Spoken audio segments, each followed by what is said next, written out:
Hey, everybody, welcome to the show. Um, Woohoo! we were just having a little sing song before Y'all we missed it. before we got started. Just a little, a delightful little sing song. Actually, were you playing the world's smallest violin there? Just Uh-huh. Yep.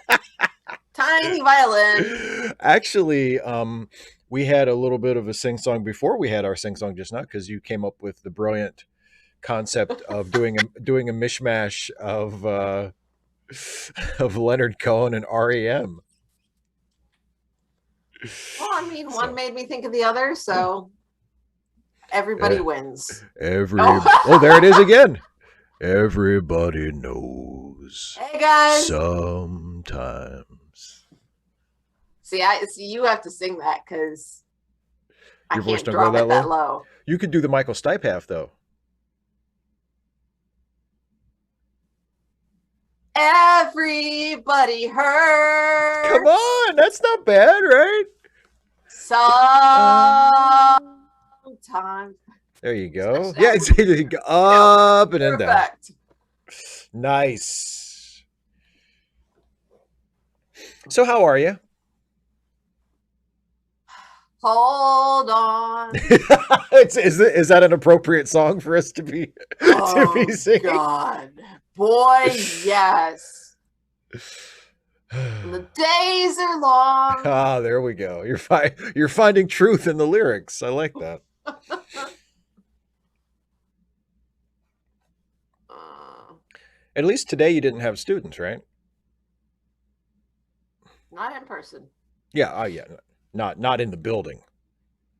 Oh no, I didn't have any in Well, there were person in the students in building. the building, but not Yep. for your classes. Nope.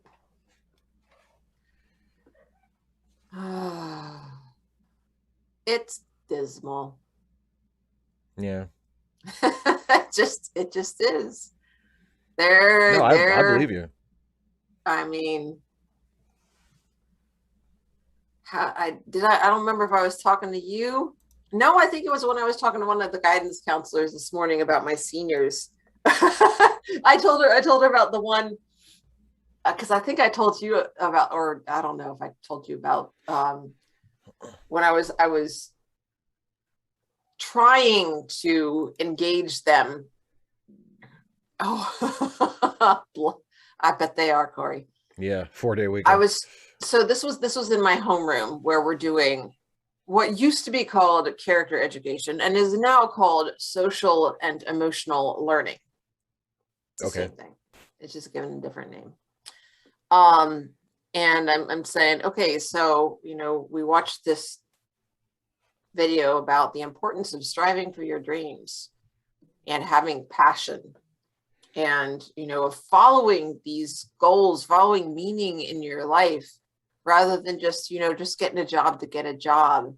Yeah. Because like if you do things that you don't like all your life, then that's all your life will be, is things that you don't like. So go for your dreams. And so the questions are things like why do people, what do you sacrifice if you don't follow your passion, or what do you lose out on if you do something like that. And goober, oh gosh, oh gosh, they would have last year, maybe, I don't know. 255 AD.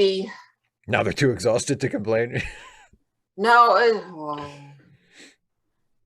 you have no idea how difficult it is for me to get in touch with parents. Ah. Like, and they're just, it's so bad. It's so hard. Yeah. They're Well, doing so the best they can. It's not that they don't care. They're just like, it's hard. So anyway, so yeah, my following their goober dreams. student, said, "Is this for a grade?"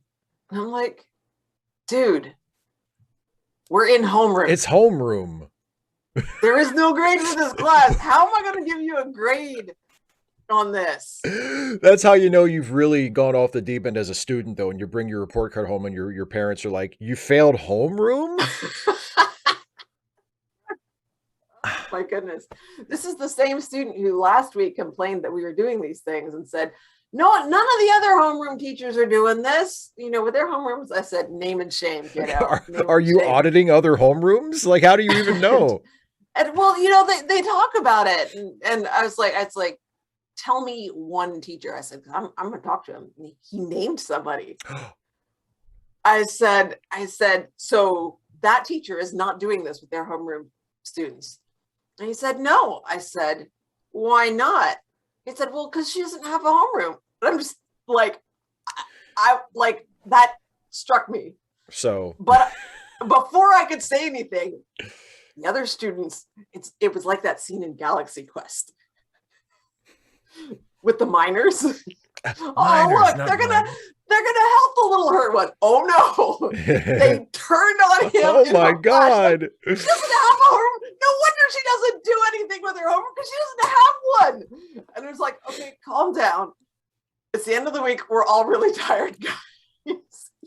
Oh my gosh! I was just like, thanks, because that's exactly what I was thinking. What?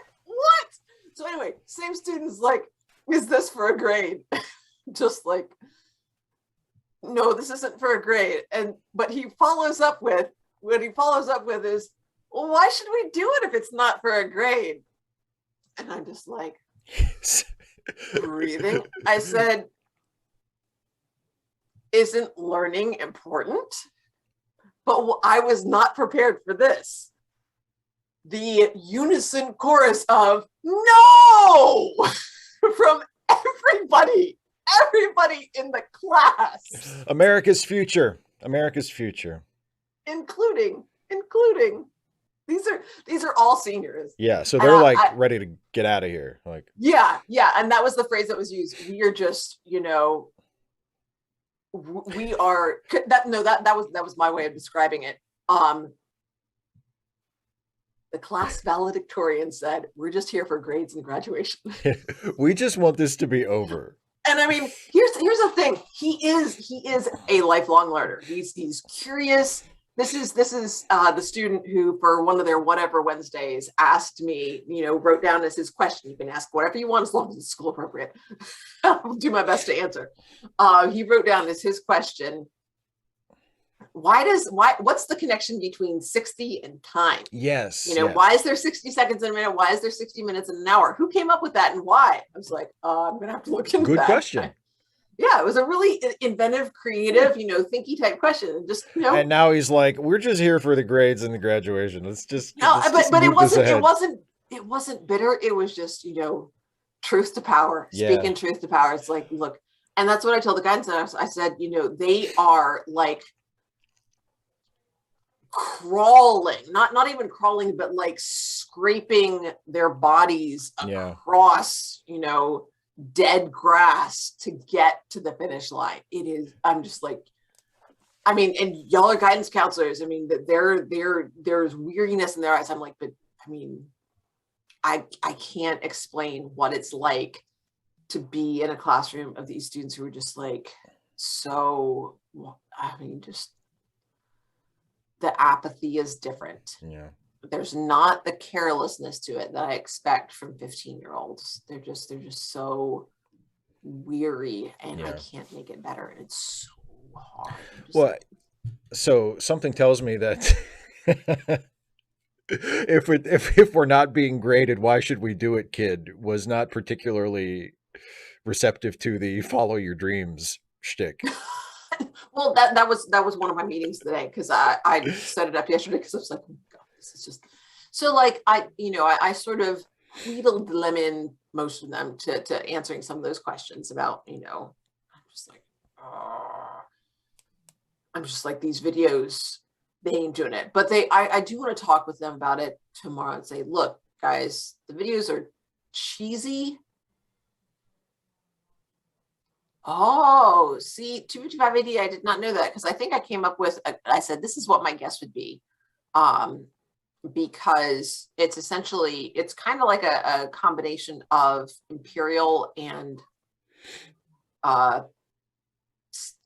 metric, because metric is 10 and Imperial is like 3s and 4s, Yeah, Yeah, I never quarter thought inch, about that, half but yeah. inch, da da da. And then, but then once you get like 12 inches in a foot, because you can divide things in thirds pretty easily, like you can fold Yeah. paper in thirds, you know, third of a cup, you know, it's Yeah. not quite the same, but like it allows for a little bit of flexibility. It's not everything is halves. So it gives, you know, so there you go. And so between, you know, 12s and metric, you know, your greatest common factor, I guess, is 60. Yeah, So that makes something sense. like that. But yeah, so anyway, the follow your dreams stuff, how corny it is, and It's not just how corny. It's not just that it's not relatable, but there's nothing practical in it. And they're looking at, you know, colleges that are saying, okay, this is what we're going to give you in terms of financial aid, because this is what we expect you to be responsible for, and this is what we expect your parents to be responsible for. They're like, my parents ain't helping me. And you can tell the college that all you want, but that doesn't change what they're going to do. Your parents it is expected that your parents will do this. And a lot of our students have parents that are like, no, you're 18, you're on your own. right. Doesn't matter until I think you're 22 or 25, something like that, you know. Oh my goodness, it's just, oh. So next week is fall break, next week is fall break, next week is fall break. We are all chanting that mantra. So this Friday and then fall break next week. Well, you're almost there. 2 more days. There. And then there's like 6 weeks without a break. And then Thanksgiving. And then we go into testing season. Yay. A couple things from the chat. First of all, David C. Drake says, loved the recent Ensign's log and late seating episodes, by the way. Thank you very much. Oh, just wait. It gets even better. I tell you what, I mean, I know I say this a lot because I'm on the show and I have a bias towards it, but the episode of Ensign's log that we recorded over the weekend is really good. It was really fun. And then also Clunky says, I started watching Voyager for the first time right before they took it off Netflix. Annoyed because of that. Don't want to get CBS yet. I'm really holding back for making a Voyager joke here. Like, you know what? Maybe it's a sign. Maybe you just don't need to watch Voyager. But I'm not going to say that because Voyager is a fine show and it has its rewards. Steve? Yes. You said it. Maybe, you know what? Lots of people like Voyager and good for them. And I don't hate it. I just rank I just rank it relatively low in the franchise. But I don't have it. I have thoughts about relatively low? Relatively low. Don't you mean at the bottom? At the bottom, yeah, at the bottom. Okay, so that's relatively low, right? That's as relatively low as you can get, I think. That's low relative to to the whole thing. To everything else, yeah. Exactly. But so anyway, I have thoughts about something. So you have thoughts about something. And I'll try to keep this brief because we want to get started with, we're going to watch, hopefully everybody knows if you can see the title of the stream, and if not, we're going to watch chapter 5 of Hilda, chapter 5, season 1 of Hilda on Netflix. So if you don't have episode 5 of Hilda queued up yet, go ahead. It's called chapter 5, The Troll Rock, and we're going to start from 0 on that in a few minutes. But so, okay, I tweeted about this a little bit. Yes, Corey, I have thoughts, so get ready. I tweeted about this a little bit.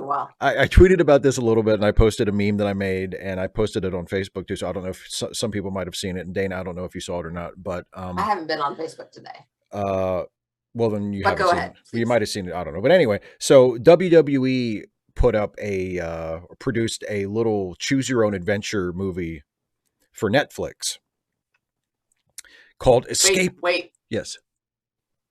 You posted it on Twitter? I posted it on Twitter, yes. I saw it. You saw it? Okay. So it's a choose your own adventure, and it's for kids, which is nice, right? And I played it. I played through one path of it. I didn't go back and like try to find all the different branches and endings and stuff. I just played like through one path of it. And yeah, you know, whatever. Actually, no, I got to the end. I won. But so the plot of it is that the New Day, which is a trio of wrestlers, all of whom are black, are breaking into the Undertaker's house to steal his urn, and the Undertaker tries to kill them. In kid-friendly ways, not in like a dark twister, but the gist of it is they're trying to steal. They broke into his house to steal his stuff, and he's trying to kill them. The Undertaker, and the reason why this is especially problematic is that the Undertaker in real life has some pretty pronounced white supremacist sympathies. He's been photographed wearing a shirt with the SS symbol on it. He that's a bummer. I didn't know that. Yeah, he wears Blue Lives Matter shirts. He wears Don't Tread on Me hats. He's basically a right wing shithead who has, like I said, seems to have some pretty pronounced white supremacist leanings. And this has been out for a while, and a lot of people know about it. And WWE would just like you to ignore it. They just don't want to talk about it. They're just like, nah, he's the Undertaker. Come on. So what we have is a well-known racist white wrestler attempting to murder 3 of the most popular black wrestlers in the company in this fun little choose your own adventure movie for kids for Halloween. And I don't know, something about that just rubs me the wrong way. It feels wrong, but it also feels like exactly the kind of clueless, tone deaf horseshit that you would expect from WWE. Where I'm sure nobody, if anybody raised their hand and said, this looks a little bad to have our racist wrestler trying to kill 3 of our most popular black wrestlers, I'm sure if anybody even said that, which probably nobody did, but if anybody even said that, they were probably shushed or, told to lighten up or whatever. But yeah, so I just wanted to put that out there. I think some of that depends on how you approach it, because, if you ask the question saying, some people are going to take this the wrong way. Do we want to be known as, the racist wrestling company? I mean, if we're okay with that, that's fine. Too late, yeah. I just wanted to know if we wanted to double down on that or, quadruple down on that at this point. Yeah. So that we're clear. Are we going to double down on the whole we're the racist wrestling company thing? Because... Sarah,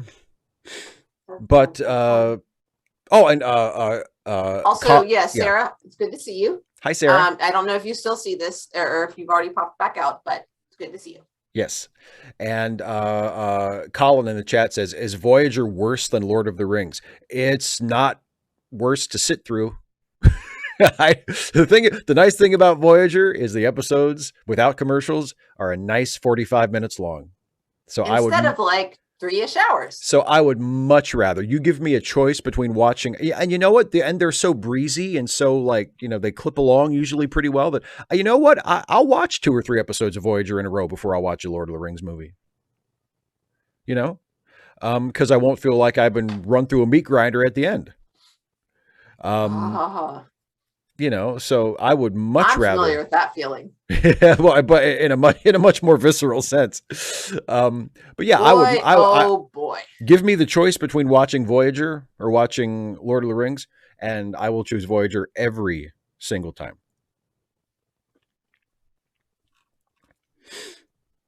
Empire, Jeff, I agree. Voyager's worth watching. It's not. If you compare it, for me personally, if you compare it to Deep Space Nine, especially, and also if you compare it to, TNG, because I think those are my favorite. Contemporaneous, shows. If you compare it to the other shows that were being produced around the same time, I think it really suffers. As I've said before in my videos many times, it is perfectly acceptable Star Trek. Like it has its really bad episodes. It has a lot of just kind of pointless, bland episodes. It has a handful of really, really good episodes. But it's, and even like the episodes of it that people point out as saying as the worst episode, like Threshold, where Tom Paris and Captain Janeway are turned into giant salamanders and then they have giant salamander babies. They have giant salamander babies that they then abandon to die on an alien planet, but we're not supposed to think about that. But as one does. But I just want all of my fellow Trekkies to know those salamander babies are dead. But I mean, even that episode is fun. Like, it's bad in a fun way. It's like, oh, I can't believe they made this, and it's enjoyable in that way. It's not like, oh God, I can't believe I'm watching this. This is brutal. I want to stop. It's more like, so this ties into your next Wednesday video, right? Kind of. A little bit, yeah. But yeah, so Voyager's worth watching, especially if you're already a Star Trek fan. It's, and like I said, And you're a completionist. and you're a completionist, and also like there are a handful of really strong episodes, throughout the series. Um, Clunky says, sometimes I want short standalone episodes from TNG, sometimes I want story-driven episodes from DS9, and sometimes I want 7 of 9. I feel like you've captured the appeal of Voyager for quite a few people. Actually, I will say, if you like 7 of 9, you should just watch Down with Love. Yeah. Also, I mean, like one of the things about 7 of 9 that makes her a good character is that she was added for TNA, and she turned out to be a really good character, played by a really good actress who actually is trying to create a character and give a performance and not just be there for titillation purposes. As I think I've said before in videos, and Dana, you and I have talked about this a little bit. Like, even though I don't think you've ever really watched any Voyager. Nope. But 7 of 9 is the character who the captain always argues with. And 7 of 9 and she's always right. 7 of 9 is always right. And nobody ever learns. The next time yes, exactly. The next time they have an argument, everybody disagrees with 7. 7 turns out to have been right. They should have just done what 7 suggested, and it lather, rinse, repeat.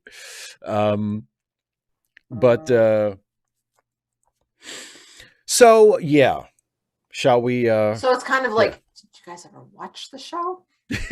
But they didn't, actually, because they're in it. Did you guys even watch the show? Yeah, and Corey, that episode does get evolution really, really wrong. And I did a video about that, and from a scientific perspective, like it's one of the wrongest scientific things that Star Trek has ever done, and that covers a lot of territory because Star Trek has a whole bunch of like really bad, wrong science in it. But I don't really think it hurts the episode dramatically. Like dramatically, it doesn't matter.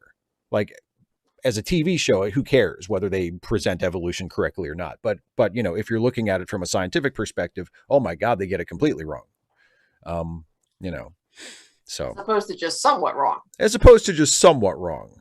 Yeah. Okay. So evolution kind of is one of those things where it's like, it's well, we just got it. There's a sliding scale of wrongness. Just got it a little bit wrong, but yeah, people who get it wrong tend to get like all of it wrong. I guess unless you're like a scientist and you have like a pet theory or something that turns out to not be supported by the evidence or something. I don't know. Well, I mean, did they go full 6-day Earth creationism? Oh no, they didn't do that. So they could have been wronger. They could have. Yes. Oh my, can you imagine if like after 50 years, like Star Trek comes out and they're like, oh yeah. So everybody agrees that the Earth is only 10,000 years old, right? And they're like, oh yeah, of course. Maybe when Kirk talked to God. Excuse me. That should have been the excuse me moment in Star Trek V when God says something like, as you know, I created the Earth 10,000 years ago. And Kirk's just like, excuse me. Now hold on there a minute. 255 AD. I did not know that. But I mean, the more I hear about her, the more I'm like, my interview was 6 paragraphs about my boobs, yes, and how they fit into my suit. I'm like, oh, it's her. It's Gwen DeMarco. Lieutenant Tawny Madison. I have one job on this ship. It's stupid, but I'm going to do it. Okay? Okay, shall we watch the episode? Let's do. Shall we watch Hilda? I hope everybody has had time to queue up Hilda for their own selves. I may have had time for it to like. Yeah, make sure that you're good to go there. If you need to reload it. All right. Okay. I'm all set. Everybody get ready. Have Hilda paused at 000, and I will count us down from 3, and we will watch Chapter 5, The Troll Rock of Hilda. Dun, dun, dun. Da-da. Here we go. In 3, 2, 1, play. Gadong. Gadong. Gadoing.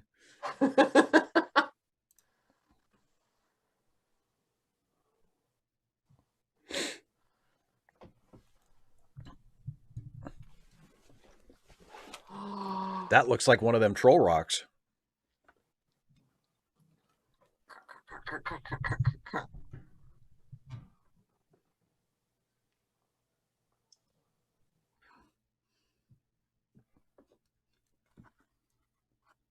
I must have blood. Oh, he looks like a sad troll rock.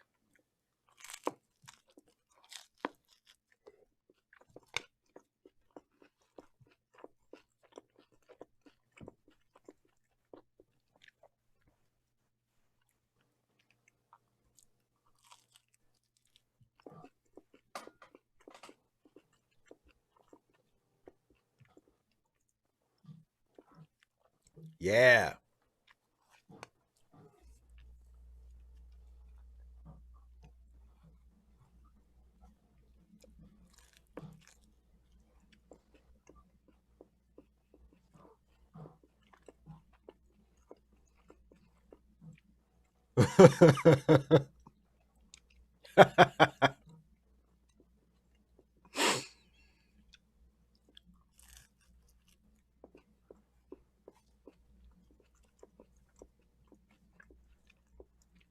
Dun dun dun. He don't seem happy. Well, I guess we're gonna find out why. I sure hope so.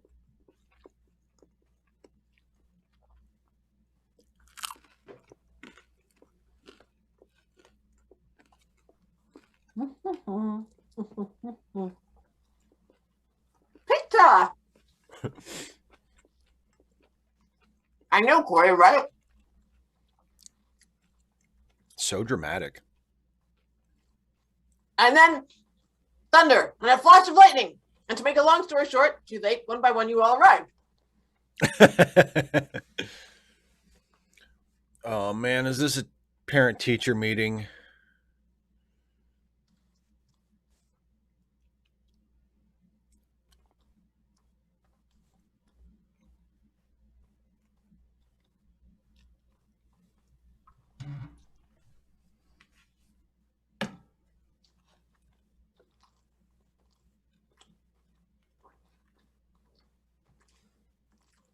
He's a pretty good beatboxer.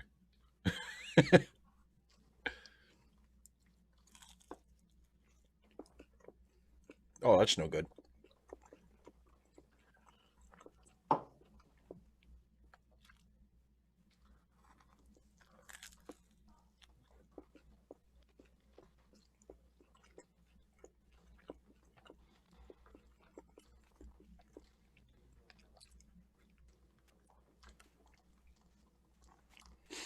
So the name of the town is Trollberg, but it was founded by a troll hunter. That seems kind of sick.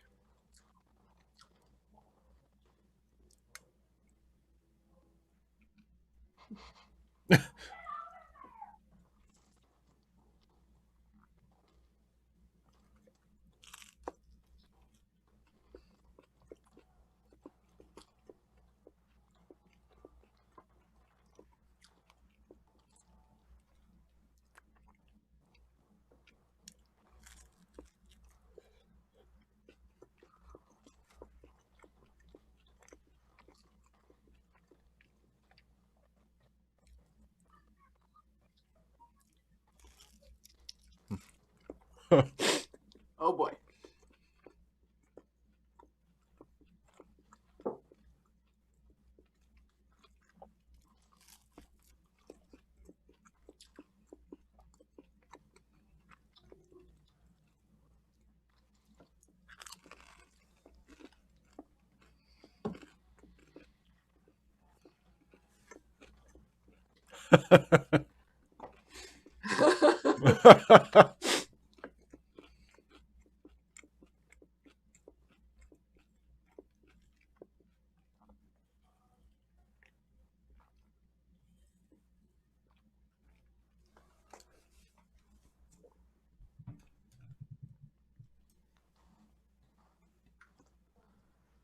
Oh, do we have Man, to? our parent teacher night is not anything like this. Oh, you don't have a film about the history of your school? Nope, we just sit around waiting for parents to show up. 300 years and counting.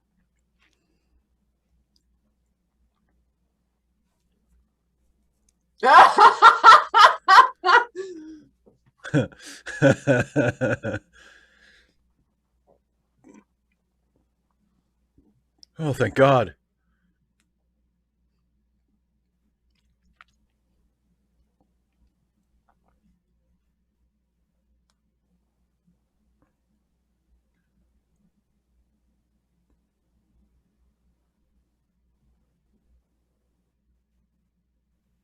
I was?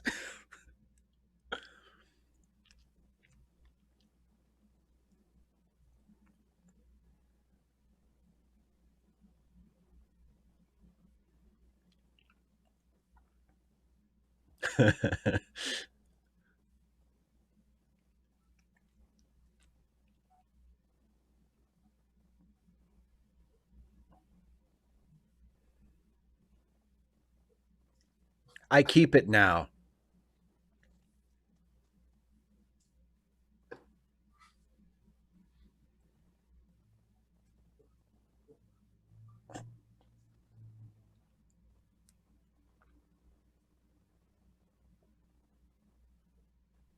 Jorts!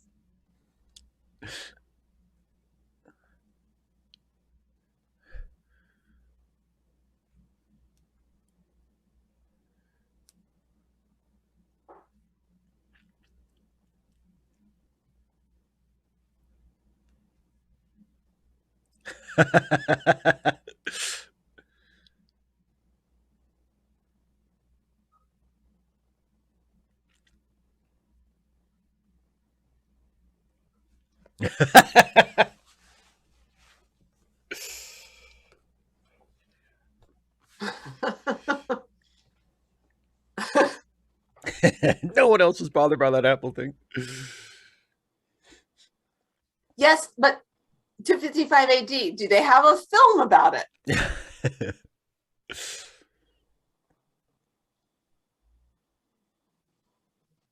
Oh,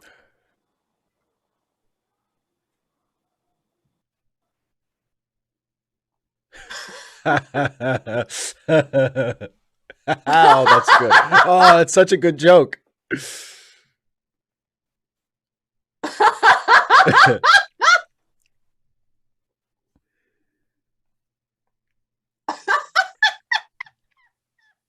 love that he's eating jorts.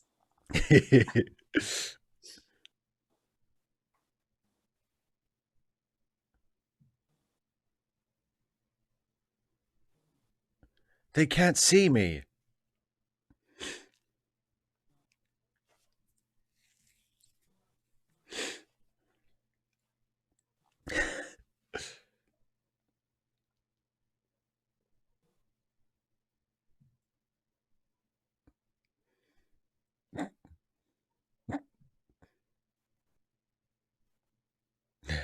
Explains why her child's such a weirdo.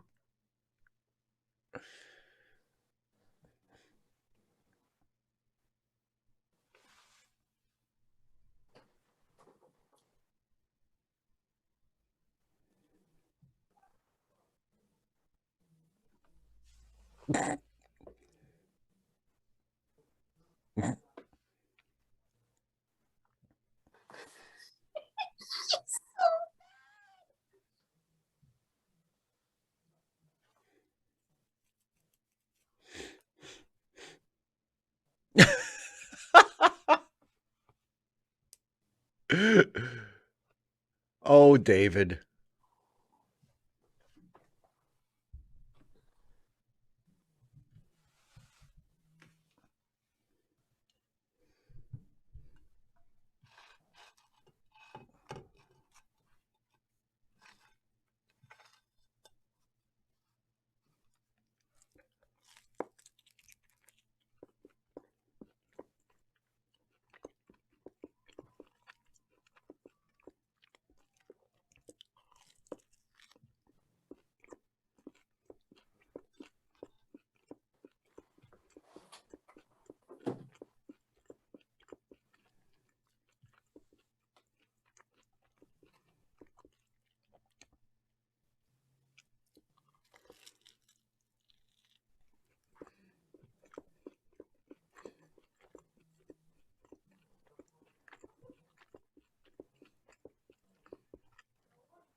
David C. Drake, exactly. So wait, they know that trolls are a thing. So does it Uh-huh. never occur to this teacher that that might be a troll rock?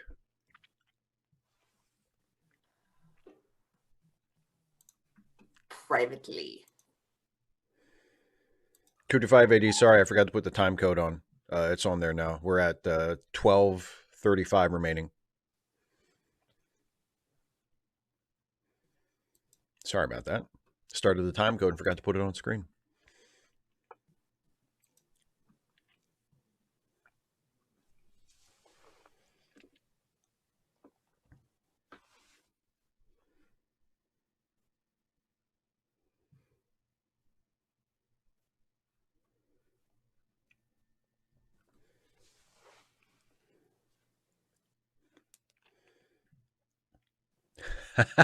That's cute.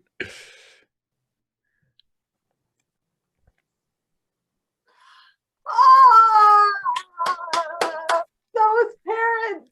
I know them so well.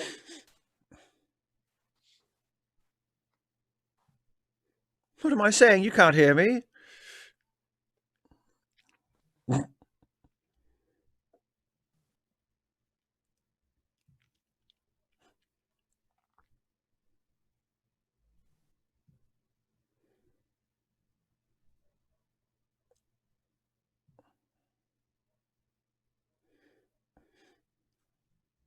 Close the door. Yeah, really.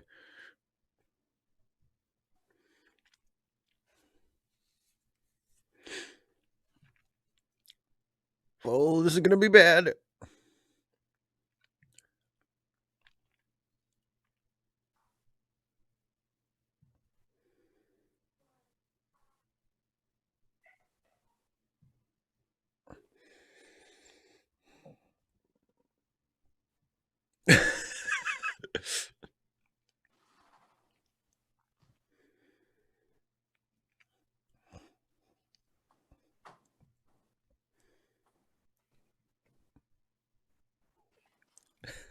I love how the parents just kind of stand there puzzled or frowning disapprovingly when some straight up exorcist shit is happening.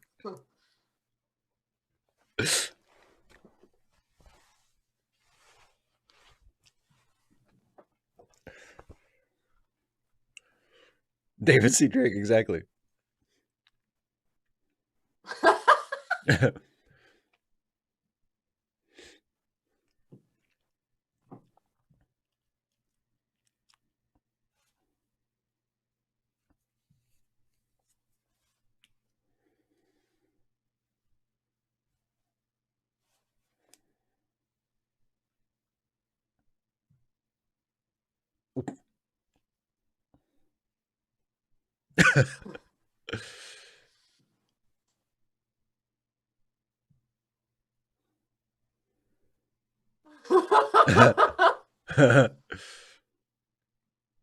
Who keeps books in the cupboard with the paint? That's a different cupboard, Oh, genius. sorry.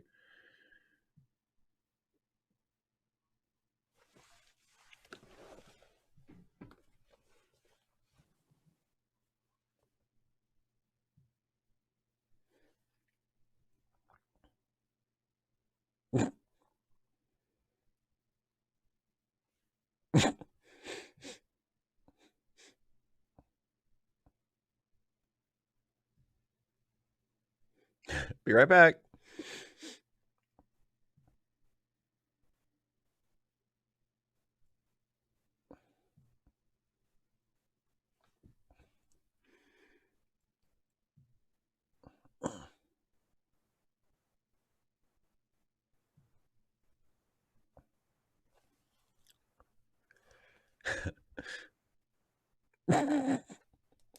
There goes my evidence.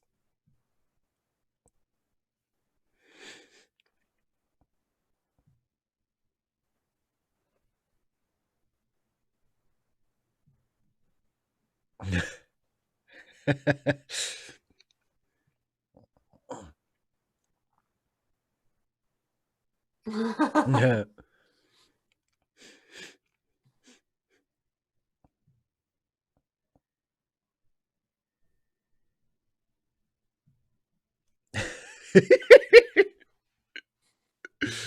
Poor David.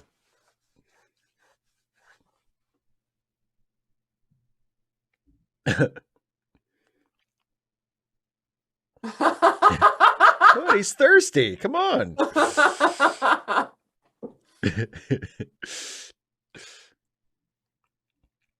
Poor David.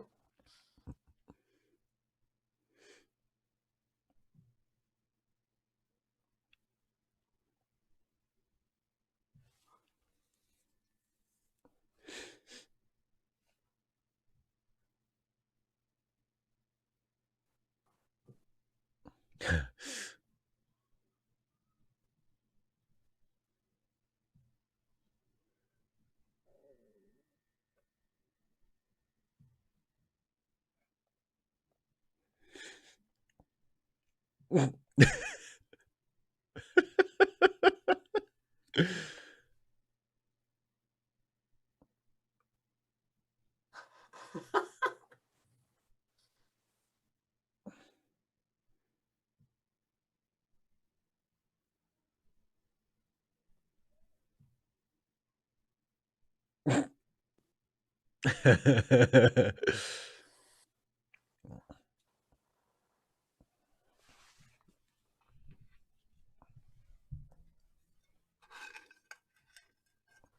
is it always ducks?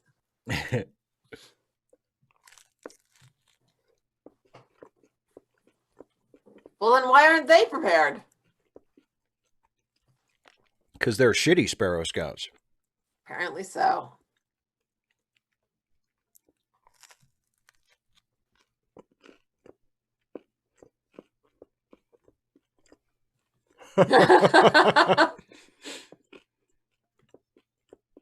God help us.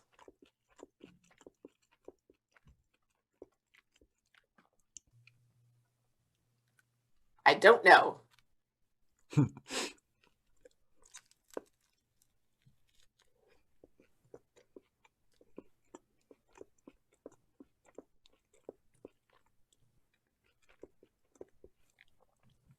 Uh-oh.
I love it.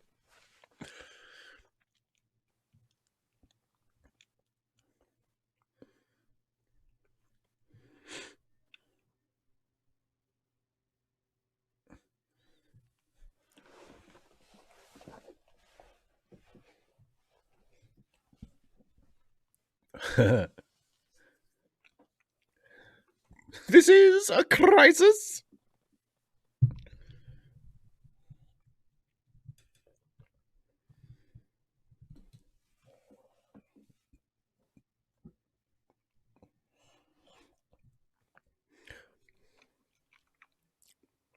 I want to talk about my kid's last report card.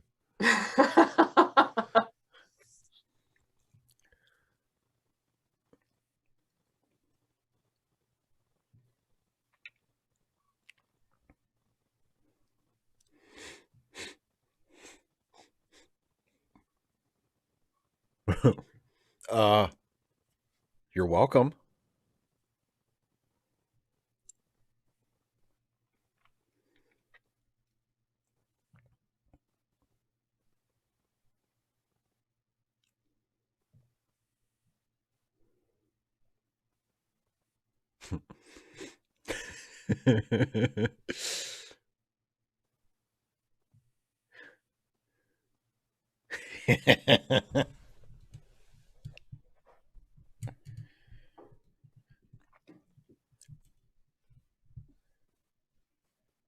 I'm blackmailing her.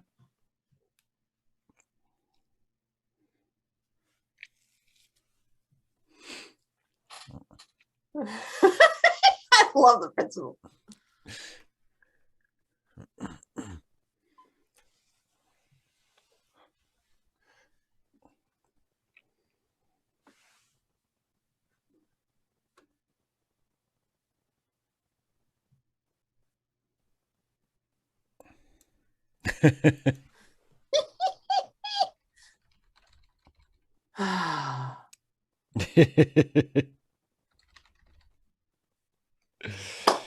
Oh no! Oh no! The statue dedication is cancelled, Oh. and there will be no poetry reading. God in heaven. Good episode. Good episode. Yeah, I like the principal a lot. I think he's really funny. He reminds me actually, and I had this thought, I think I know I had it the last episode we watched too, and maybe the one before that. Ever since they moved to Trollberg and the kids became more prominent characters, like she made friends with Frida and David.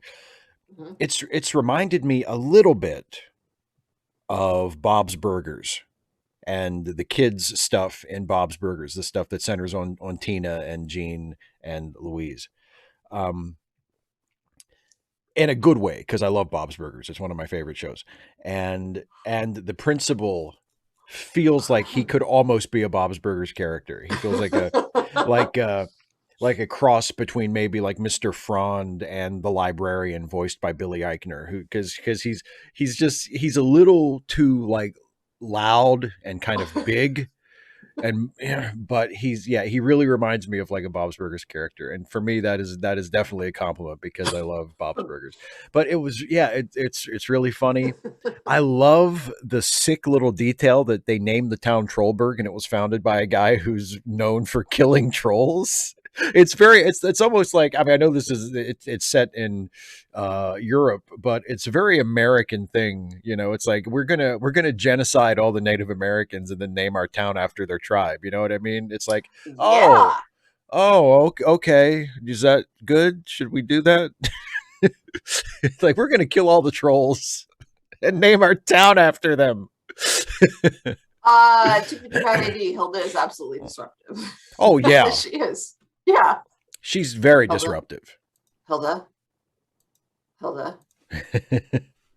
The science class. That's a very good history question. Please ask the history teacher that. Although, I mean, it looks like she's got Hilda all day. Congratulations. But what you really don't see is parents complaining about The teacher is saying, Hilda's influence is causing these other children to act out as well. But what you don't see is the parents saying that and the consequences of the parents saying it rather than the teacher. Yeah. And the parents saying, we don't want Hilda, can you seat our kids away from Hilda because our kids have, their learning is suffering because of her. And they're just like, I can't. Yeah. I can't seat Hilda away from everybody unless I put her in a different class. So if that's what everybody wants, then yeah. Yeah, the way it's presented in the episode, it almost feels like Hilda isn't actually doing any harm. It's just that the teacher is annoyed because she won't follow the rules. But in reality, if Hilda, and Hilda is great, but if she was being that disruptive in class, that consistently, that would be a problem. If it's time to go home and like she's on the desk talking to imaginary people. No, she's talking to the teacher. She's like explaining the problem with the why is this word problem working this way? Yeah. And the teacher's like, I want to go home. You have to leave. Like, first of all, like at that point, as a teacher, I'm thinking, what is wrong with this child? Is the child safe at home? Does she not want to go home? Yeah. Yeah, exactly. Yeah. That's sadly, that's where our minds go. You have to consider it. Yeah. If it's like a pattern of behavior. Yeah. Yes. Yeah. Sadly, yes, we have to consider it. Why is this child acting out? Does she think it's appropriate to for things to be thrown around? Is that normal in her house? To be ducking flying objects. Yeah. So, okay, I understand that as a single parent, things can be really difficult sometimes. Boy, that's the start of a dark conversation. It really is. When a teacher is trying to ease into the "Are you hitting your kid?" conversation, you try to back into it sympathetically. I know. No, you don't. No, as you a don't. single parent, things can be difficult sometimes. That is not the teacher having that conversation. That is not the teacher having it. The teacher has the conversation. Hi, this is so and so. I need to report a case. I need to do my due diligence and say this is what I observed, and I am handing it off to, in my case, to administration, and they call, Family Protection Services, or depending on what it is in different areas. Ours is the Department of Family and Child Services. DFACS.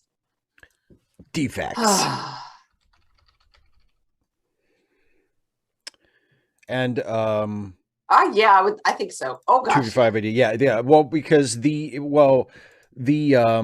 question is, was there controversy about racist statues yet in 2018, which was when this episode was produced? Yes, there has actually been controversy. There's been controversy in the United States about Confederate statues going back quite a long time. Yeah. But the most recently. Yeah, the most recent sort of wave started in 2016, 2017, and 2020. Gee, wonder why. Yeah. What else was happening around then? That's funny. 2017 was the Unite the Right rally in Charlottesville, which was, people sometimes forget, was provoked by people who didn't want them to take down a Robert E. Lee statue. So yeah, the episode came out in the midst of that, or after that had started. So yeah, I don't know. Maybe it may well have been, at least in some measure, a response to that. But that was definitely a thing when the episode was made. Yeah. Absolutely. Yeah.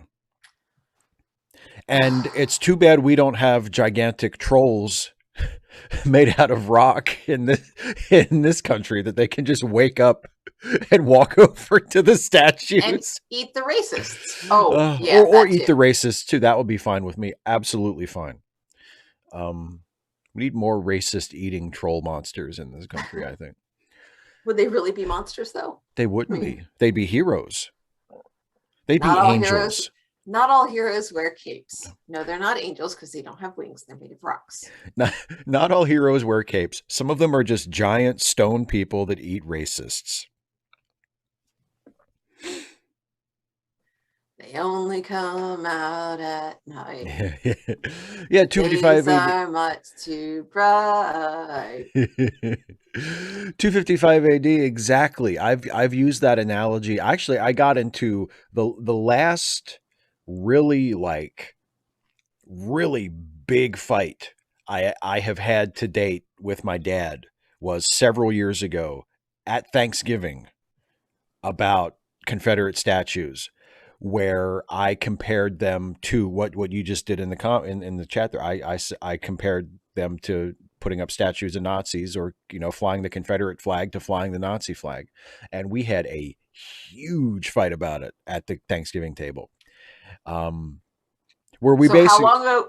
So this was when Granny was still around. Oh yes, oh yes. This was several years ago, um, and yeah, because there are people who are, for some reason, are really sensitive to that comparison.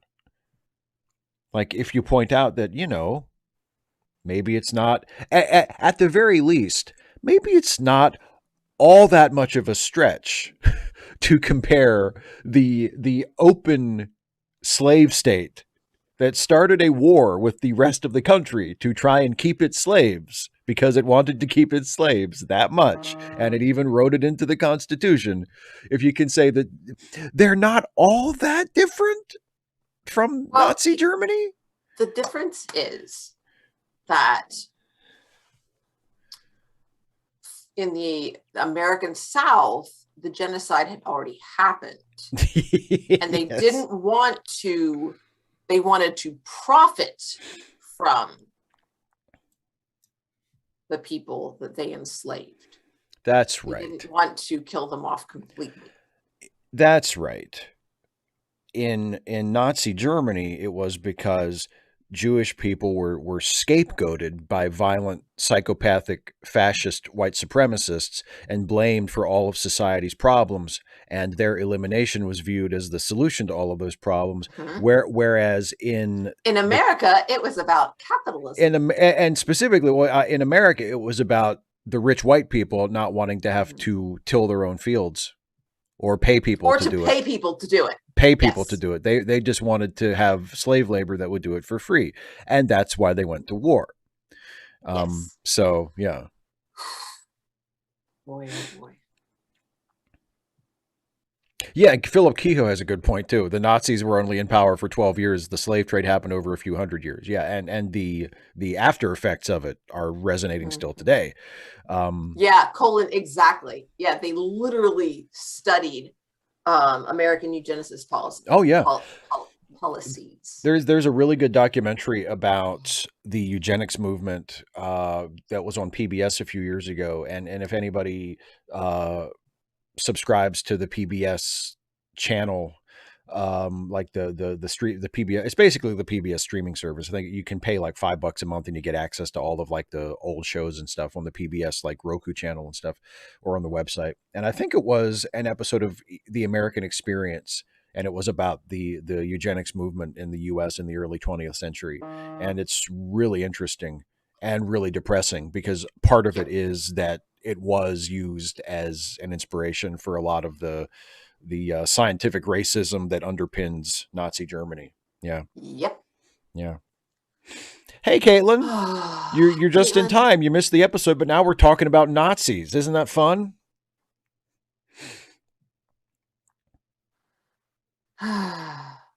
Yeah, clunky. Yeah. That's clunky. I saw a meme where they said Worf was a longer part of our history than the Confederacy, and that's yeah. I mean, in terms of like, if you're using it as an argument for like the people who say like, oh, it's part of our history and that's why we need to have statues and that's why we need to be able to fly the flag. It's like, for stuff that is specifically connected to the Confederate States of America, I think that's a good argument because it didn't exist for very long. But the ideas and the prejudices and, the things that sort of, were that it was based on, have been around for, unfortunately, for much longer than those 5 years. Yeah, Colin, you're right. YouTube always ends up with Nazis. What's up with that? Nazis. I hate these guys. But to bring it back to Hilda for a minute, um, I loved the because it was so unexpected. The the cut to the troll being turned back into a rock during the day in the Hmm. middle of digging the hole at the beginning. I just thought that cracked me up because I didn't expect it. It was such a perfect like jump cut to like, oh, and now it's the middle of the day and the troll is a rock again. And then back to nighttime and back to digging. Yeah, I thought that was a really good joke. Oh, and then David's joke about being disruptive in class. Oh, I love that. That was such a good joke. I wouldn't say we're disruptive in class. That would be disruptive. No. Why would he want to kill you in public? I think she means he threatened in public to kill her. Oh. And then Tim Curry. Love it. It reminded me of a joke that you would write. Because you excel at that kind of very, very specific, like the joke is that, there was a misunderstanding because of the imprecise choice of words. Yeah. Yes, precision matters. Yeah. Precision matters, David. And you're really good. I mean, you're like that when we have just normal conversations and and your sense and your sense of humor, like you're really good at, finding funny bits related to that. Like you do that, your character does that in the Ensign's log a lot, and I think it's great. And just that line from David, that very simple but reasonable misunderstanding, where he's like, "Oh, I wouldn't. I would never say that. I wouldn't say that in class. That would be disruptive." Like it's just such a great joke. No, I mean, would you say that I am disruptive? Oh, yes. Oh, yes. Obviously. I liked the beat there, though. He's like, oh, I get it. Yes, I would say that. Because it's true. He's like, I am? It's just like, I don't mean to be. It's an accident. That's even worse. Shit. Oh, Caitlin, I'm sorry that you had some difficult side effects from your second vaccine shot. That sucks. I have heard mixed things on whether or not that is necessarily the sign of a strong immune system. But I'm glad it is the vaccine and that you don't have COVID. Yeah, definitely absolutely. A plus. Good for getting the vaccine. I was going to do that today and I didn't do it. I'll do it tomorrow. Do what? Call the parent of student who's got COVID. Oh, see how things are just going. To check in, yeah. Yeah. Da, da, da, da, da.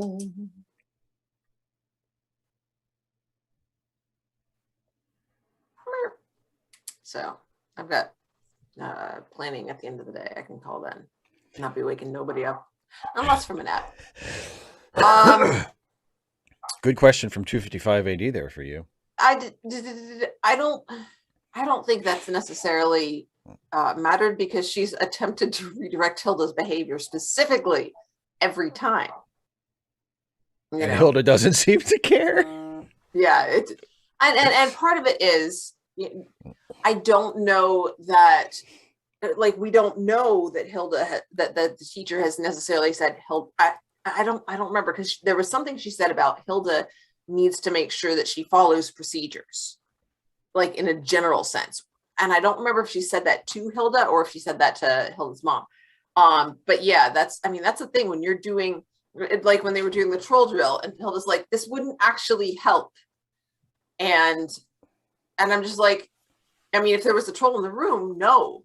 But if there's an angry troll nearby and you're under the desks, you're not drawing the troll's attention, Then it might help. Yeah. So get under the desk. Then it might actually help,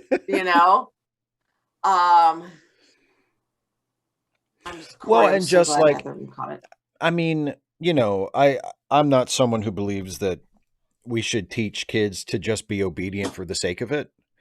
But there are times when an adult knows more about a situation than a kid does. And for the safety of everybody, the kid just needs to do what they're told.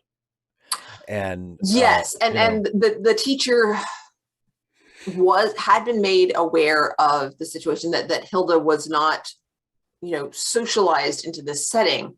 And these are elementary school kids. Yeah. There should, in American schools even, as imperfect as they are, there's a lot more flexibility for, to say, this is why we do things this way. It's not it should not be in the educational community. There's a pretty thorough acceptance of the idea that it's not supposed to be, you just do this because we tell you to.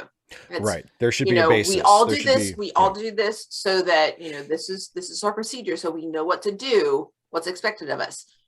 Kids shouldn't be the ones out, facing down the trolls. Hilda is an exceptional, she has different experiences. So, and she's the protagonist, but the other characters don't know that. Yeah, exactly. She doesn't know that. I'm the protagonist. No. So, when safety's an issue, definitely. And especially if it's becoming a pattern to say, Hilda, here's something I want you to work on. I want you to work on listening and thinking about where your question fits. This isn't the time for this question right now, but that's a really good question. So I want you to write it down. Can you do that for me? You know what I mean? So there are, redirect it. Yeah. Yeah. You don't want to invalidate their curiosity. That's for sure. And you want to encourage it, but at the same time, if it doesn't fit, it makes it difficult to make connections, and it interrupts the flow of what we're doing right now. And it makes it more difficult for other children to learn. And that's not okay. And if she's seeing and Caitlin, she does, she's not just special and exceptional. She's used to being the only one around. I was just going to say that she reads to me like only child. Mm-hmm. Who has like she was in the first couple episodes, not just an only child, but her and her mom lived out there by themselves. She's like the only child. Yeah. And so learning to work with others is kind of a thing. So yeah, Philip maybe, but that doesn't necessarily have to be the case. It's not it's not like as you get older that you necessarily become more strict and like more rigid in your thinking and more authoritarian. I mean, I'm not old yet, but as I've gotten older and progressed in my career, I've become less authoritarian. Yeah. And I mean, and it's true for a lot of teachers because as you develop skills and the ability to sort of kind of read a room and to know how to move around, proximity is so helpful. Like all you do is just sort of walk past a student and then pause, not like right over their shoulder, but nearby. Yeah. They're like, did you see that? They don't know. It's like in Clerks, honesty through paranoia. Exactly. You just let them know that you're around. Kemp, don't even freaking joke about that. Oh gosh. Yeah, don't hit kids. It's not good for them. It's like Keith Lowell Jensen said, people always say, well, my parents spanked I got me. hit and I turned out okay. Yeah. Well, I'm aiming for something a little better than me. Like, I want my kid to turn out better just because I'm okay. I want my kid to turn out better than I turned out. So I'm not going to hit my kid. And I mean, it's, oh gosh. And as someone who never raised like toddlers, it's difficult for me to know what to say to that, because I'm going to sound like I'm full of it if I say anything. I mean, because easier said than done to of course, manage children. But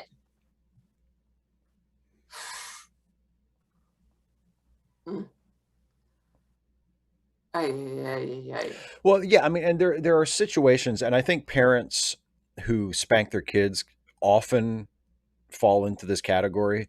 At least the ones that where it doesn't click over into outright abuse, Or like even people who are pro spanking would agree, like, oh no, you can't do that.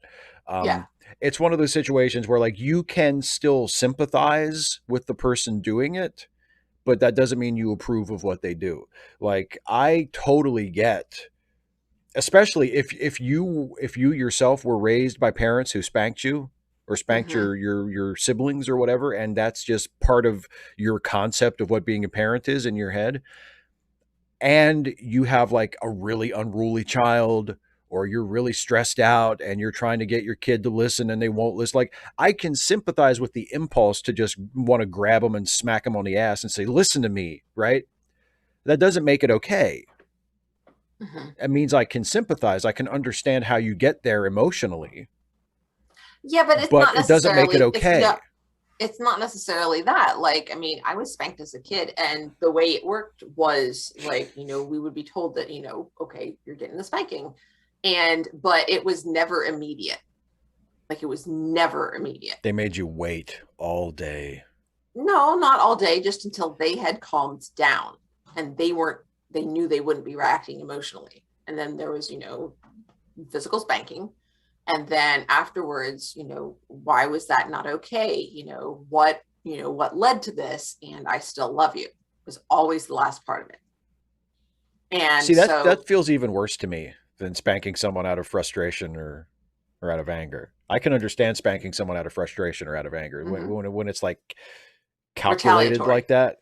When it's like I'm gonna wait till I calm down,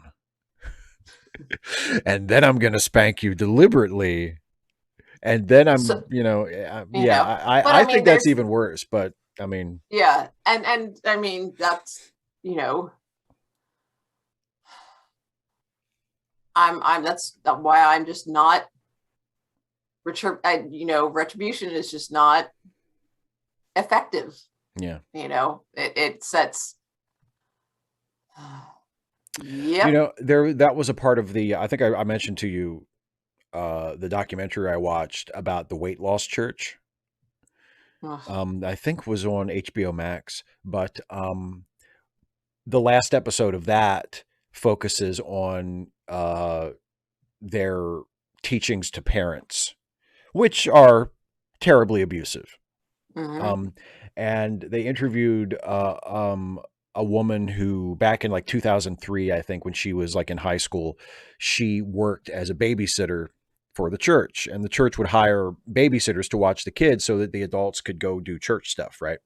Mhm. Um, and there was this one kid who just, would not sit still, would not be quiet, would not behave himself. And he got dropped off with the babysitter one day, and they were in, the section of the church where the kids were, like the activity room or whatever. And when the kid's dad brought him in, this babysitter walked up to the dad and said, hey, I forget the kid's name, but he's like, does is there like a favorite game of his that we can play, or is there like a book he likes to read or something that he likes to do that we can kind of engage him? Because he's been really having a hard time, like when you bring him here to be looked after. And if there's anything I can do to sort of help calm him down, or so he has a better time, I want to do it. And the kid's dad said, just hit him really hard. And the babysitter said, I'm sorry, like, excuse me? And the dad says, just when he acts up, just hit him really hard. And the babysitter said, I'm not going to do that. Like, I'm not going to hit your kid. And she quit like the next day. Like she said, I'm not coming back here after that. Cause I think that was the first time that she had been actually exposed to that. Cause that was a teaching of the church. They were Mhm. the church taught, like, if your kids disobey you one time, to Wonk 'em. wonk them, yeah, to teach them and also to teach them that we're doing this so you don't go to hell, because disobedient people go to hell. So you need to listen to your parents the first time your parents tell you to do something, you need to do it without questioning them. And so yeah, I mean, it's grotesque. um but yeah, so that's you reminded me of that just now. So David C. Drake, I don't know if it's especially big in the South. I'm not sure. I don't know, honestly. I've lived in the South, I've lived in the North, and I don't know if it's just that I grew up in the North and I'm an adult in the South. So I notice it more now than I used to. But I will say I haven't noticed it recently because typically we do our grocery shopping on the weekend and I'm exhausted. I stay home so I don't notice it because I'm not at the grocery store. So over the last since COVID, I really haven't noticed because I'm just like, I have to go to bed. Oh my gosh. 255 AD, I saw your comment. Yeah. But yeah, I've heard that, and it's difficult to know what to say. And the way I usually respond is, it's not about fine versus not fine. It's a Yeah. spectrum. Yeah. That, like, if you spank a kid a few times, it's not going to ruin their life, but you may be, you're harming them. Just like, if I sprain my ankle, or I have sprained my ankle and I'm still ambulatory, I'm not disabled by that. But, when the time that I spent recovering, in fact, I sprained my ankle about 6 months before I ran that half marathon. Gave me plenty of time to recover, but I lost some training that I then had to make back up. So, and I did. Well, go ahead. I didn't mean to cut you off. Well, I was just going to say, I just saw an old friend just entered the chat, Dev Shell 2. We go back a ways. So I'm reluctant about checks. So yes, that's the premise. Yeah, the premise is that, and Dana named the show. We do this. Yeah, exactly. So we exactly as I explained nothing. On the weeks when we watch, we alternate between watching Deep Space Nine and now watching Hilda, or before watching a show that Dana has chosen. And the gimmick is that Dana has never seen Deep Space Nine, and I have never seen whatever show we're watching on her half. And in this case, the Hilda. Other person has seen it, but the other person has seen it. Yeah, wants to share. So. Yeah. So it's and because my main Star Trek video series is called Trek Actually, so this is Trek Reluctantly. So ta-da! Ta-da! Yeah, Caitlin, exactly. It's a terrible teaching, and we're both cringing because of it. Ugh. And the thing is, I mean, that's one of my few early memories from my childhood. I remember a student getting paddled, to my knowledge. Actually, that's to my first memories, to my early memories. I remember a student in 3rd grade who got paddled, that, to my understanding, because he wouldn't say the pledge. Jesus. It did to what I remember of it. I don't know that that's the case. I don't know if this actually happened or my brain's just making it up, but that's what my brain said. And then I think I've told you about this. I may even have said it in a show before, that I remember that in 1st grade, when we had a self-contained bathroom, that a little boy came out. I remember, I can see his face. And he said that somebody had peed on the seat, and he got in trouble because the teacher knew that he'd done it. And I had no idea how the teacher knew. I mean, yeah. Still, how do you know? I don't know how the teacher knew. If adult me, it may have been like the teacher had gone in and seen the bathroom was clean. All of a sudden, this one kid goes in, comes out and said, "Somebody peed on the seat." Kid, you're the only one who's been in there. I mean, I've only got 5-year-old me's memories of that, so I have no idea if that's actually what happened or whatever it was. But teacher knew, kid got paddled. Clunky, I think we've both seen The Good Place. Oh, yes. Both big fans. So, yes. I love The Good Place. 255 AD, I just looked it up. It's called The Way Down, and it's way as in W-A-Y, although it's kind of a play on words because the ministry was called Way Down, like W-E-I-G-H, The Way Down. But it's on HBO Max, and it's called The Way Down, and it's a 3-part documentary series. So if it sounds interesting and you have HBO or HBO Max, you should check it out because I thought it was really good. Kemp, yes, that is with Ted Danson. Mm-hmm. And Kristen Bell and I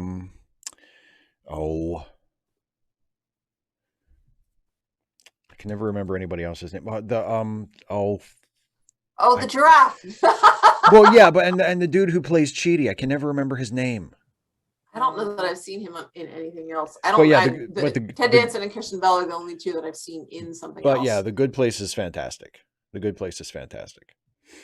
and presents a much more just and appealing version of the afterlife than any religion that I am aware of.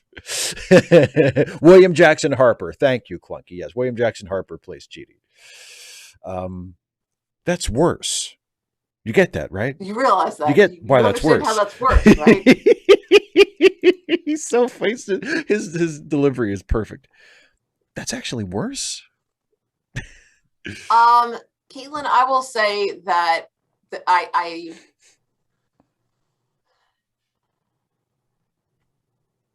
kind of like that we do it because I'm the teacher. I don't make my students say it.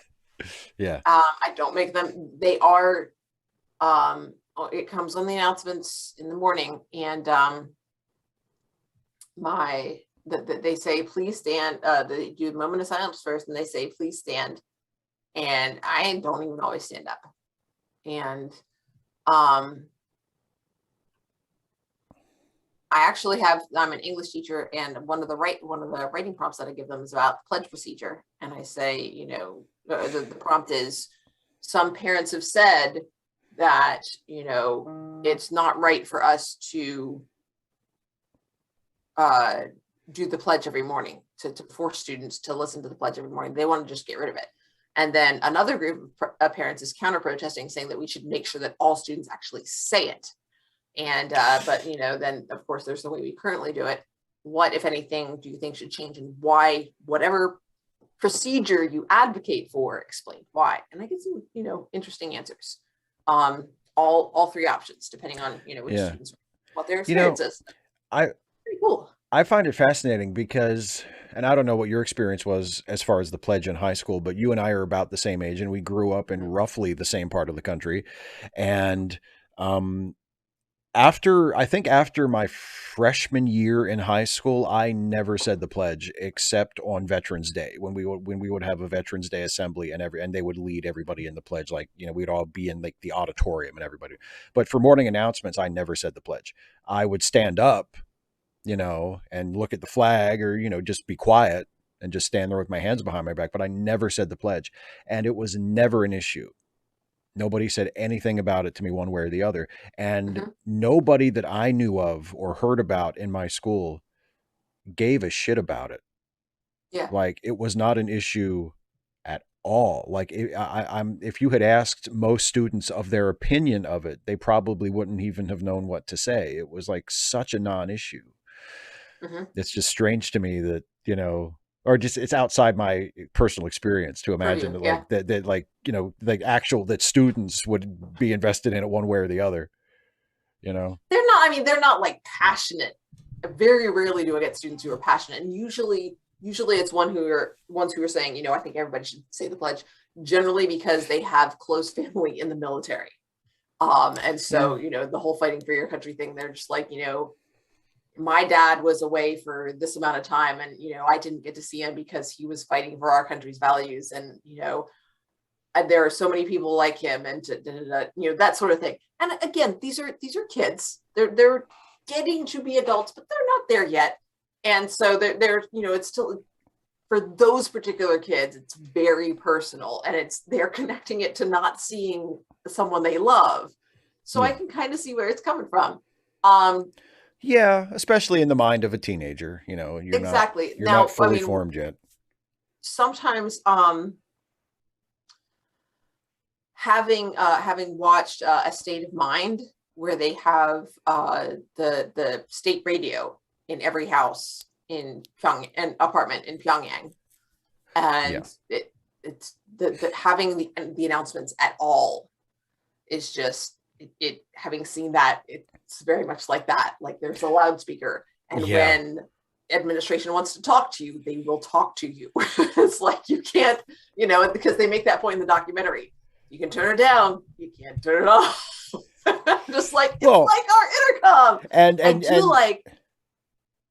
I was gonna say, and you also did 1984 on stage, which, Big Brother is always watching, and Big Brother likes to cut in at dramatically appropriate moments and be like, I see you. If you were looking for the dramatically appropriate moment, that was it. Not quite the same line, but now I will say, clunky. It's interesting because it depends on the day, especially over the last couple of weeks when we've been on hybrid scheduling. I don't always have the same students in there, but it really depends. And then I will say I like that as a community, we have something that like we all know, like we understand what it means to know something by heart, like without question. I mean, even if nobody says the pledge, you know it. You know the pledge. You know the pledge. You know the first verse of the national anthem. Everybody does. Yeah. And it is something that we have in common. And I do like to think about it, even on, on days when I don't say it, think about the phrasing of it, the way the under God was added to it, why we start with the flag and, and then go on to the Republic. At our school, they include the pledge to the Georgia flag, which I did not find out until the first day I taught. And I was like, I don't know this one.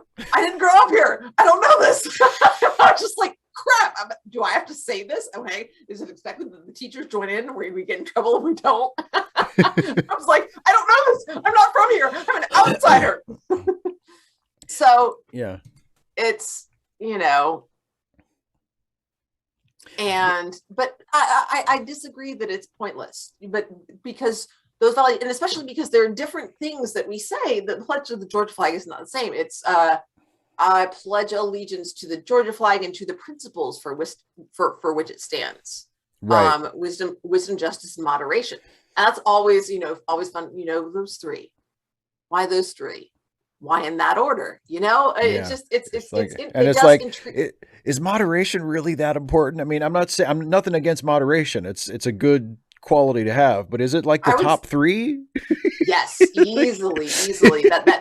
That sense of balance of, and how moderate is moderation, but knowing how much is enough, because you can be passionate about something. You can like go all out, but if it's the appropriate, like there are times when it's important to be passionate and to go all out for something. And that's what moderation is. Like moderation, even in moderation, not being wishy-washy about everything. That's not what moderation is. And so, yeah, like you can tell that I've thought about it. You've given it some thought. I have, because we listen to the freaking pledge. Yeah, I hear it every morning. Every day. So, it is important to think about it. It's not just, it is something, and I tell my students, I don't think that we should just recite it every day. And that's one of the reasons that I don't say it every day. Yeah. I say it very rarely. But when I say it, I am choosing to say it because I mean it. Because I'm thinking about the words. I'm not just blah, blah, blah, blah, blah, blah, blah. Yeah. So here's what I find fascinating about it. And I agree with you, by the way, that I think the idea of the pledge and of the national anthem, the idea of shared cultural rituals, I'm on board with that. I think that's a good thing.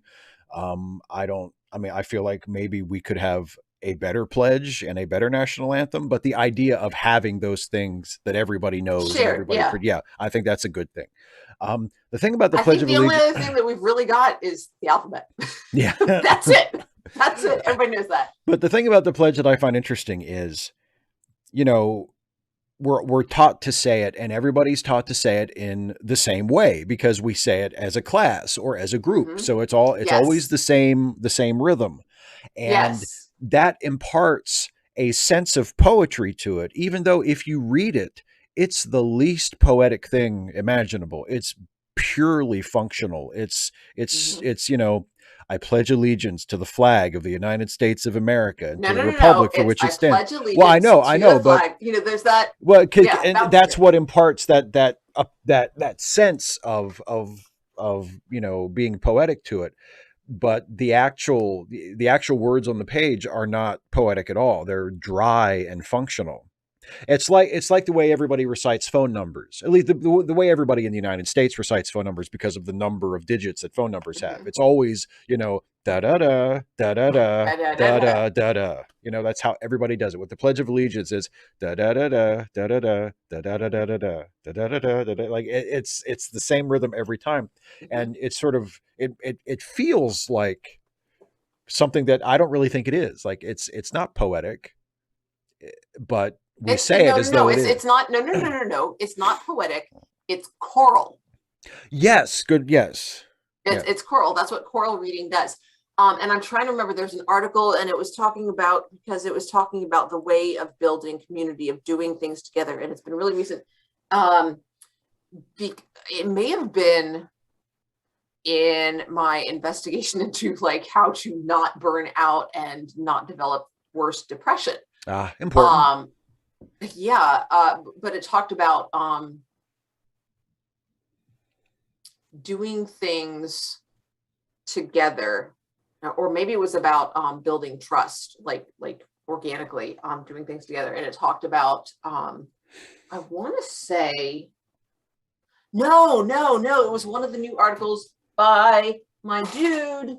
No, not Kahneman. It's got to be in here someplace. Son of a biscuit. Did I put it away? It's the one I put away. Grooming Gossip and the Origin of the Evolution of Language. Oh gosh. Anyway, that's the book. But he's recently done some other research, and he's moved. Its narrative is something that we share, but he also talked about when we do things together, social, that it's not just interaction, but when we do things as a group. He talked about the importance of dance, getting involved, involving physical activity and verbal activity. So singing together is one of the best ways to strengthen social bonds. Yeah. Take me off until I look it up. Well, and that was what Pete Seeger thought as well. Pete Seeger thought the solution to all Robin Dunbar. Pete Seeger thought the solution to the world's problems was to get everybody singing together. But everybody has to be singing the same thing. Well, yeah. In the same way at the same time. And so like a pledge kind of does that. There's no music involved, so it's not as strong as say everybody's singing the national anthem. But yeah. I think the national anthem should be "This Land Is Your Land."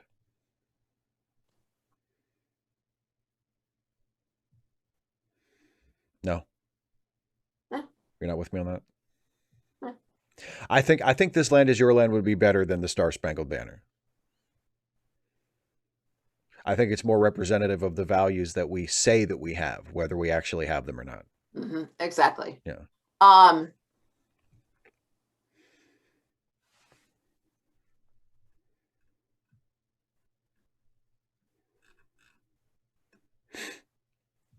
In the sense of thinking about what it means.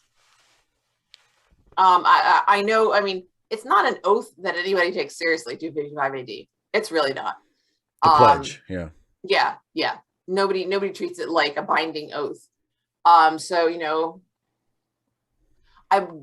as far as public, the Republic is a group of people. And I believe in groups of people. I believe in our responsibilities. You believe in the Republic for which it stands, yeah. Yeah, I would honor my pledge to, my community and to humanity as a whole. One nation under God, indivisible. Is it? No, but. And what does it mean for, for a nation to be, we have divisions in the nation.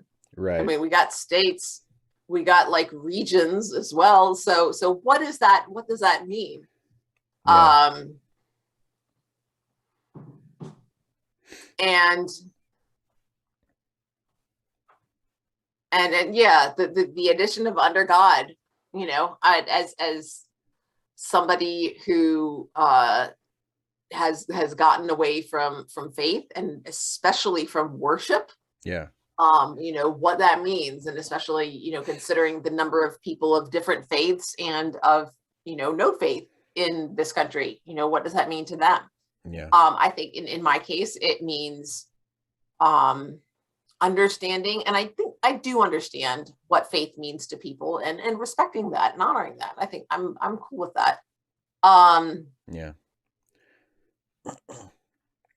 With liberty and justice for all, that's obviously said hopefully, because God knows we ain't there yet. Well, so hopefully it's said hopefully, and not as though. No, I say it hopefully. Well, you say it hopefully, yeah. I say it hopefully, as in this is what I'm working towards. This is right. part of why I'm an anarchist. This is not how it is right now, just so we're clear. No, exactly. Yeah. Kemp Chalmers. Yeah. I think everyone sings together at church. Maybe that's why it's so appealing. And well, and also That's a just big part of it. what, and just more generally, I mean, I know you mentioned like singing together and the benefits of that. Just generally, I think a lot of people, and I know like some people who no longer consider themselves religious, who may even identify as atheist, who still go to church at least occasionally, like for holidays or something.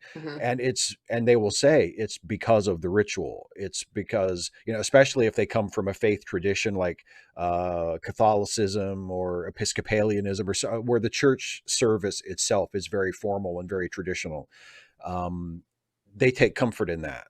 And it's not just the ritual of doing the things with everybody else. It's also this feeling of being connected to something that goes beyond you, and not in a spiritual sense, but in like a social sense, and also kind of a historical sense. You're doing the same thing that people did at this church. Again, if it's like a traditional church, you're doing the same thing that people did at this church 50 years ago, 100 years ago, 200 years ago. You're part of a line of experience I that would say that predates you. That is spiritual. That's it's spiritual in a sense. Supernatural. It's not spiritual in the sense that religion usually. It's not spiritual in the sense of having to believe in a literal God. Yeah, like I said, not supernatural, but that is spiritual. That connection to other beings that are not actually you. That is a spiritual connection. Yeah. So.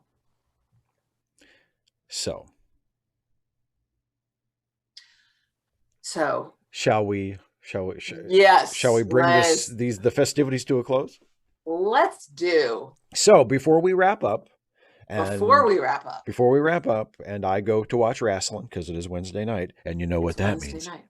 It means that tomorrow is not Friday. No, tomorrow is Thursday, which means we don't have to get up early to work out. Yeah. Although, are you going for a run? So you might still have to get up early. I don't know.